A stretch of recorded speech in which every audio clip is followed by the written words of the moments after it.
recogió su título para la gesta de la guerra española. Hay esperanza porque hay un verso convertido después en música que dice que mientras en lo profundo del corazón palpita un alma judía dirigiéndose hacia el oriente, un ojo avista a Sion, no se habrá perdido nuestra esperanza.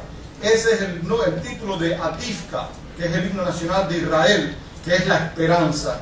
Y mientras hay esperanza, habrá esperanza de en esta misma universidad reunirnos para analizar el proceso ya instaurado de paz entre los árabes y los israelíes. Muchas gracias.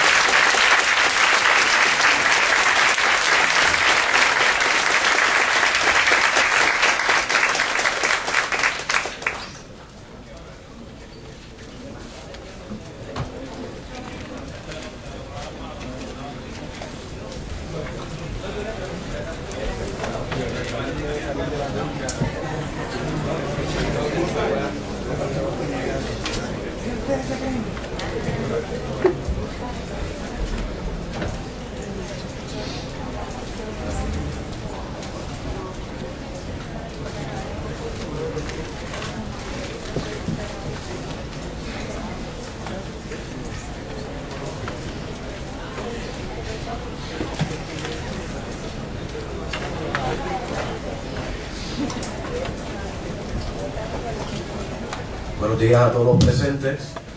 Mi presentación tiene dos partes. Primero, una parte visual, mayormente mapas, los cuales voy a pasar muy rápidamente, gracias a los ponentes que estuvieron antes de mí, porque no quiero repetir ya lo que se ha dicho, la parte histórica.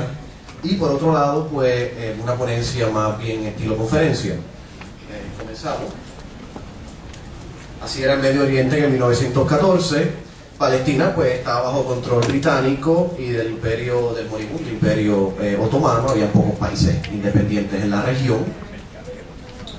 En el 1939 Palestina aún seguía bajo control británico y el territorio estaba sujeto a un mandato de la Sociedad de Naciones desde el 1920. Luego vino el plan de partición de las Naciones Unidas del 27 de noviembre de 1947, que dividía a Israel y Palestina en dos naciones independientes y Jerusalén se mantenía bajo un régimen internacional. Esa es la propuesta, y lo interesante de esta propuesta, si se analiza, es la continuidad territorial que existe entre ambas naciones. Por un lado, Israel mantiene toda su continuidad territorial, igualmente la Franja de Gaza, una Franja de Gaza mucho más extendida, y lo que se conoce como Cisjordania, incluso lo que hoy sería el norte de Israel. Pero es muy importante destacar eso, que en el plan de partición de las Naciones Unidas había una continuidad territorial esencial, pues, para que cada uno de los componentes de la nación, estoy hablando de la población, se pueda mover libremente. Aquí en este mapa podemos observar la transformación territorial del Estado de Israel. Esto ocurre entre 1947 y el 48, como saben, se crea el Estado de Israel. La guerra le permite ampliar el territorio del nuevo Estado israelí, el control al sur del desierto de Negev y llegar hasta el Mar Muerto, y hacia el norte con la frontera libanesa. Luego ya damos un salto y estamos en la invasión del Sinaí en el 1959. Francia, Inglaterra e Israel atacan a Egipto, que en ese momento estaba liderado, como mencionó Luna, por el popular Nasser, que decidió nacionalizar el canal de Suez y seguir una política contraria a los intereses de Francia, Gran Bretaña e Israel. Con la invasión del Sinaí, pues Israel ataca a Egipto también, ocupa militarmente al Sinaí, y luego pasamos a la guerra de 1967, la llamada guerra de los 6 días. Aquí pues Israel ataca a Egipto, ocupa militarmente al Sinaí, los altos de Golán, ocupa el West Bank, Gaza y al este de Jerusalén. Cabe mencionar que de todos los territorios ocupados, Israel solo ha devuelto el desierto del Sinaí en negociaciones diplomáticas luego con Egipto, que ya lo mencionaron los otros ponentes, pues bajo la siguiente fórmula de devolución de tierra capturada por Israel a cambio pues, de un reconocimiento oficial. De ahí viene la guerra del 1973, donde los Siria y Egipto atacan a Israel con el fin de reconquistar los territorios capturados por Israel. Y muy típico de la Guerra Fría, Estados Unidos envía armas a Israel y la Unión Soviética al otro bando. Las flechas rojas son las armas que le hace llegar la Unión Soviética, las flechas rojas son las armas que envía a Estados Unidos. Esto detalla muy bien lo que era la mentalidad y cómo se jugaba en esa época de la Guerra Fría. Es muy importante mencionar el recurso agua, que ya los ponentes lo han mencionado, valga la redundancia, y en este mapa se muestra, y es una de las razones por las cuales Israel nunca, o por lo menos en el presente inmediato, no se va a deshacer de los altos de Golán, no se los va a devolver a Siria, o no va a entrar en ningún tipo de acuerdo, pues porque básicamente necesita el recurso agua. Si analizan bien, los túneles son los que podríamos catalogar aquí en Puerto Rico como el superacueducto. Que nosotros muy bien conocemos ese término. El superacueducto que se nutre desde los altos de Golán y que pues pasa por todo el territorio israelí. Cabe mencionar que el recurso agua es uno de los contenciosos que cuando se resuelva o cuando se sienten a negociar cada una de las partes, será uno de los contenciosos más importantes. Aquí tenemos los altos de Golán.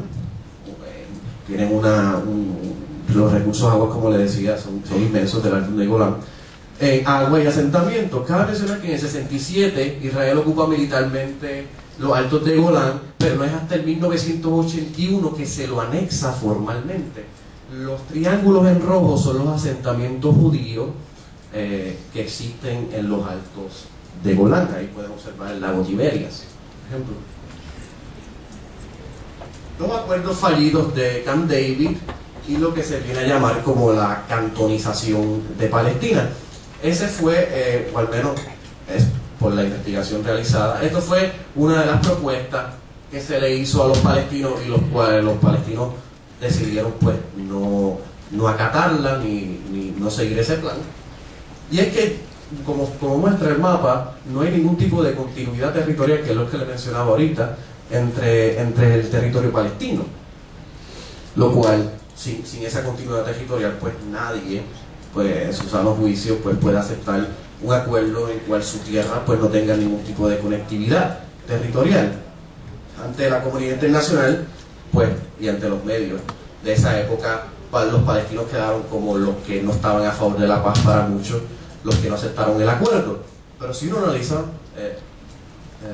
el mapa, pues se puede dar cuenta que sin la conectividad pues nunca puede haber un acuerdo real. Incluso si analizan bien las partes que están en rojo son los asentamientos israelíes, que los mapas ahora subsiguientes los vamos a ver y analizar un poco más en detenimiento. Estos otros mapas que muestra pues cómo continúa pues la cantonización, dividido casi en cantones. Esto es el West Bank, luego de los Oslo, básicamente titulado Control y Separación.